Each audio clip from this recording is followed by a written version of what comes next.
ಪಾಠ 4 ಕೆಂಪೇಗೌಡರ ಕನಸು ಗದ್ಯ. ಬೆಂಗಳೂರು ಭಾರತ ದೇಶದ ಸುಂದರ ನಗರಗಳಲ್ಲಿ ಒಂದು. ಅದು ಈಗ ಕರ್ನಾಟಕ ರಾಜ್ಯದ ರಾಜಧಾನಿಯಾಗಿದೆ. ಸುಮಾರು 400 ವರ್ಷಗಳ ಹಿಂದೆ ಈಗಿನ ಬೆಂಗಳೂರು ನಗರವು ಇರುವ ಸ್ಥಳದಲ್ಲಿ ಒಂದು ಕಾಡು ಇತ್ತು. ಆ ಕಾಡಿನ ಉತ್ತರಕ್ಕೆ ತುಸು ದೂರದಲ್ಲಿ ಬೆಂಗಳೂರು ಎಂಬ ಒಂದು ಚಿಕ್ಕ ಹಳ್ಳಿ ಇತ್ತು. ಕಾಡಿನ ದಕ್ಷಿಣಕ್ಕೆ ಶಿವನ ಸಮುದ್ರವೆಂಬ ಹಳ್ಳಿ ಇತ್ತು. ಈ ಎರಡು ಹಳ್ಳಿಗಳ ನಡುವೆ ಇದ್ದ ಕಾಡಿನಲ್ಲಿ ಬೆಂಗಳೂರು ಹುಟ್ಟಿತು.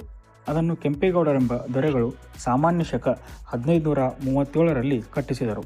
ಅದನ್ನು ತನ್ನ ರಾಜಧಾನಿಯಾಗಿ ಮಾಡಿಕೊಂಡು ಆಳಿದರು. ಕೆಂಪೇಗೌಡರು ಯಲಹಂಕ ನಾಡಿನ ದೊರೆ. ಆಗ ಯಲಹಂಕ ನಾಡು ವಿಜಯನಗರ ಸಾಮ್ರಾಜ್ಯದ ಒಂದು ಭಾಗವಾಗಿತ್ತು. ಈಗಿನ ಬೆಂಗಳೂರಿನ ಉತ್ತರಕ್ಕಿರುವ ಯಲಹಂಕ ಎಂಬ ಊರೇ ಕೆಂಪೇಗೌಡರ ಮೊದಲಿನ ರಾಜಧಾನಿಯಾಗಿತ್ತು. ಕೆಂಪೇಗೌಡರು ಶೂರರೂ ದಯಾಳುವೂ ದೇವರಲ್ಲಿ ಭಕ್ತಿಯುಳ್ಳವರೂ ಆಗಿದ್ದರು. ಪ್ರಜೆಗಳನ್ನು ತನ್ನ ಮಕ್ಕಳಂತೆ ಪ್ರೀತಿಸುತ್ತಿದ್ದರು. ಪ್ರಜೆಗಳು ಅವರನ್ನು ತಂದೆಯಂತೆ ಗೌರವಿಸುತ್ತಿದ್ದರು. ಒಂದು ದಿನ ಕೆಂಪೇಗೌಡರಿಗೆ ಒಂದು ಕನಸು ಬಿದ್ದಿತು. ಕನಸಿನಲ್ಲಿ ಒಬ್ಬ ದೇವಿಯು ಬಂದು ಶಿವಸಮುದ್ರದ ಬಳಿಯ ಕಾಡಿನಲ್ಲಿ ಕಾಣದಾದಳು. ಕೆಂಪೇಗೌಡರಿಗೆ ಈ ಕನಸಿನ ಅರ್ಥ ತಿಳಿಯಲಿಲ್ಲ. ಮತ್ತೆ ಅದೇ ಕನಸು ಬಿದ್ದಿತು. ಕೆಂಪೇಗೌಡರಿಗೆ ಆಶ್ಚರ್ಯವಾಯಿತು. ಅವರು ದೈವಭಕ್ತರು. ದೇವಿಯ ಅಪ್ಪಣೆ ಏನಿರಬೇಕು ಎಂದು ತಿಳಿಯಬಯಸಿದರು. ಮರುದಿನ ತನ್ನ ಮಂತ್ರಿಗಳನ್ನು ಗುರು ಹಿರಿಯರನ್ನೂ ಕರೆಯಿಸಿಕೊಂಡರು. ತನ್ನ ಕನಸನ್ನು ಅವರಿಗೆ ತಿಳಿಸಿದರು. ಅದು ಒಳ್ಳೆಯ ಕನಸೆಂದು ಮಂತ್ರಿಗಳೂ ಗುರು ಹಿರಿಯರೂ ಹೇಳಿದರು. ಕನಸಿನಲ್ಲಿ ದೇವಿಯು ಕಾಣಿಸಿಕೊಂಡು ಮರೆಯಾದ ಕಾಡಿನಲ್ಲಿ ಒಂದು ನಗರವನ್ನು ಕಟ್ಟಿಸಬೇಕೆಂದು ತಿಳಿಸಿದರು. ಅದರಂತೆ ಕೆಂಪೇಗೌಡರು ಒಂದು ನಗರವನ್ನು ಕಟ್ಟಿಸಲು ನಿಶ್ಚಯಿಸಿದರು. ಶಿವಸಮುದ್ರದ ಬಳಿಯಲ್ಲಿ ಸ್ಥಳವನ್ನು ಗುರುತು ಮಾಡಿಕೊಂಡರು.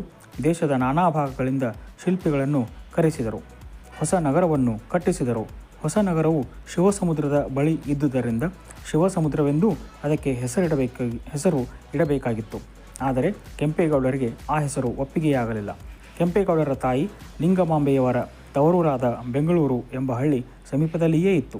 ಕೆಂಪೇಗೌಡರ ಹೆಂಡತಿ ಚೆನ್ನಂಬೆ ಹಾಗೂ ಸೊಸೆ ಲಕ್ಷಾಂಬೆಯರ ತವರೂರು ಬೆಂಗಳೂರು ಹಳ್ಳಿಯೇ. ತನ್ನ ತಾಯಿ, ಹೆಂಡತಿ ಹಾಗೂ ಸೊಸೆ ಇವರನ್ನು ಕೆಂಪೇಗೌಡರು ಬಹಳವಾಗಿ ಪ್ರೀತಿಸುತ್ತಿದ್ದರು. ಅವರನ್ನು ಬಹು ಗೌರವದಿಂದ ಕಾಣುತ್ತಿದ್ದರು. ಆದುದರಿಂದ ಅವರ ಸವಿ ನೆನಪಿಗಾಗಿ ತಾನು ಕಟ್ಟಿಸಿದ ಹೊಸ ನಗರಕ್ಕೆ ಬೆಂಗಳೂರೆಂದು ಹೆಸರಿಟ್ಟರು. ಬೆಂಗಳೂರು ನಗರವನ್ನು ಕಟ್ಟಿಸಿದ ಸುದ್ದಿಯು ಸುತ್ತಲೂ ಹರಡಿತು. ದೇಶದ ನಾನಾ ಭಾಗಗಳಿಂದ ಕಸುಬುದಾರರು ಬಂದರು. ಕಸುಬುಗಳು ಚೆನ್ನಾಗಿ ಬೆಳೆಯಲೆಂದು ಬೇರೆ ಬೇರೆ ಕಸುಬುದಾರರಿಗೆ ಕೆಂಪೇಗೌಡರು ಬೇರೆ ಬೇರೆ ಕೇರಿಗಳನ್ನು ಕಟ್ಟಿಸಿಕೊಟ್ಟರು. ಕಸುಬುದಾರರಿಂದ ಕೈಗಾರಿಕೆಗಳು ಬೆಳೆದವು. ಬೆಂಗಳೂರಿನ ಸಂಪತ್ತು ಹೆಚ್ಚಿತು. ಸಂಪತ್ತಿನೊಡನೆ ಪಟ್ಟಣವೂ ಬೆಳೆಯತೊಡಗಿತು. ಪಟ್ಟಣದ 4 ಮೂಲೆಗಳಲ್ಲಿ 4 ಕಾವಲು ಗೋಪುರಗಳನ್ನು ಕಟ್ಟಿಸಿದರು. ಬೆಂಗಳೂರಲ್ಲಿ ಈ ಗೋಪುರಗಳನ್ನು ಈಗಲೂ ನೋಡಬಹುದು. ಕೆಂಪೇಗೌಡರು ಅನೇಕ ಗುಡಿಗಳನ್ನು, ಕೆರೆಗಳನ್ನು ಕಟ್ಟಿಸಿದರು. ಅವುಗಳಲ್ಲಿ ಬೆಂಗಳೂರಿನಲ್ಲಿರುವ ದೊಡ್ಡ ಬಸವನ ಗುಡಿ, ಗವಿ ಗಂಗಾಧರೇಶ್ವರ ಗುಡಿ ಮತ್ತು ಕೆಂಪಾಂಬುದಿ ಕೆರೆ ಇವು ಮುಖ್ಯವಾದವು. ಕೆಂಪೇಗೌಡರ ದೈವಭಕ್ತಿ, ಪ್ರಜಾಪ್ರೇಮ, ಬುದ್ಧಿವಂತಿಕೆ ಇವುಗಳನ್ನು ವಿಜಯನಗರದ ಅರಸರಾಗಿದ್ದ ಅಚ್ಯುತರಾಯರು ಬಹಳ ಮೆಚ್ಚಿದರು. ಅಂದವಾದ ಬೆಂಗಳೂರು ನಗರದ ಸುದ್ದಿಯನ್ನು ಕೇಳಿ ಅರಸರಿಗೆ ಬಹಳ ಸಂತೋಷವಾಯಿತು. ದಸರೆಯ ಉತ್ಸವಕ್ಕೆ ವಿಜಯನಗರದ ಮಹಾರಾಜರು ಕೆಂಪೇಗೌಡರನ್ನು ಬರಮಾಡಿಕೊಂಡರು. ಬೆಂಗಳೂರು ಸಮೀಪದ 10 ಊರುಗಳನ್ನು ಅವರು ಕೆಂಪೇಗೌಡರಿಗೆ ದಾನವಾಗಿ ಕೊಟ್ಟರು. ಕೆಂಪೇಗೌಡರು ಕಟ್ಟಿಸಿದ ಬೆಂಗಳೂರು ದೊಡ್ಡ ನಗರವಾಗಿ ಬೆಳೆದು ಈಗ ನಮ್ಮ ರಾಜ್ಯದ ರಾಜಧಾನಿಯಾಗಿದೆ.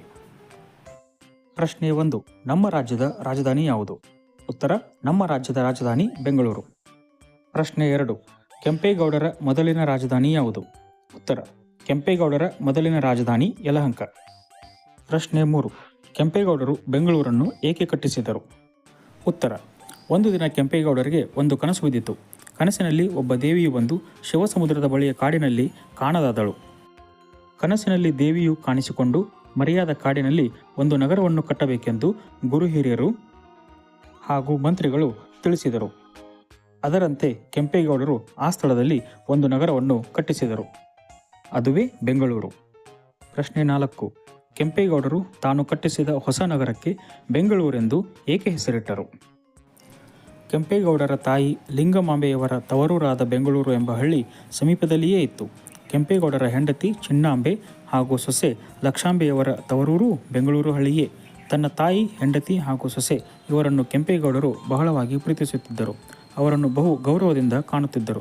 ಆದುದರಿಂದ ಅವರ ಸವಿ ನೆನಪಿಗಾಗಿ ತಾನು ಕಟ್ಟಿಸಿದ ಹೊಸ ನಗರಕ್ಕೆ ಕೆಂಪೇಗೌಡರು ಬೆಂಗಳೂರೆಂದು ಹೆಸರಿಟ್ಟರು. ಪ್ರಶ್ನೆ 5. ಅಚ್ಯುತರಾಯರು ಕೆಂಪೇಗೌಡರಿಗೆ 10 ಊರುಗಳನ್ನು ದಾನ ಕೊಡಲು ಕಾರಣವೇನು? ಉತ್ತರ: ಕೆಂಪೇಗೌಡರ ದೈವಭಕ್ತಿ, ಪ್ರಜಾಪ್ರೇಮ, ಬುದ್ಧಿವಂತಿಕೆ ಇವುಗಳನ್ನು ವಿಜಯನಗರದ ಅರಸರಾಗಿದ್ದ ಅಚ್ಯುತರಾಯರು ಬಹಳ ಮೆಚ್ಚಿದರು. ಅಂದವಾದ ಬೆಂಗಳೂರು ನಗರದ ಸುದ್ದಿ ಕೇಳಿ ಅರಸರಿಗೆ ಬಹಳ ಸಂತೋಷವಾಯಿತು. ದಸರೆಯ ಉತ್ಸವಕ್ಕೆ ವಿಜಯನಗರದ ಮಹಾರಾಜರು ಕೆಂಪೇಗೌಡರನ್ನು ಬರಮಾಡಿಕೊಂಡರು. ಬೆಂಗಳೂರು ಸಮೀಪದ 10 ಊರುಗಳನ್ನು ಅವರಿಗೆ ದಾನವಾಗಿ ಕೊಟ್ಟರು. ಪ್ರಶ್ನೆ 6. ಕೆಂಪೇಗೌಡರು ಗೋಪುರವನ್ನು ಏಕೆ ಕಟ್ಟಿಸಿದರು? ಕೆಂಪೇಗೌಡರು ಕಸಬುಗಳು ಚೆನ್ನಾಗಿ ಬೆಳೆಯಲೆಂದು ಬೇರೆ ಬೇರೆ ಕಸಬುದಾರರಿಗೆ ಬೇರೆ ಬೇರೆ ಕೇರಿಗಳನ್ನು ಕಟ್ಟಿಸಿಕೊಟ್ಟರು. ಕಸಬುದಾರರಿಂದ ಕೈಗಾರಿಕೆಗಳು ಬೆಳೆದವು. ಬೆಂಗಳೂರಿನ ಸಂಪತ್ತು ಹೆಚ್ಚಿತು. ಸಂಪತ್ತಿನೊಡನೆ ಪಟ್ಟಣವೂ ಬೆಳೆಯತೊಡಗಿತು. ಆದ್ದರಿಂದ ಪಟ್ಟಣದ 4 ಮೂಲೆಗಳಲ್ಲಿ 4 ಕಾವಲು ಗೋಪುರಗಳನ್ನು ಕಟ್ಟಿಸಿದರು.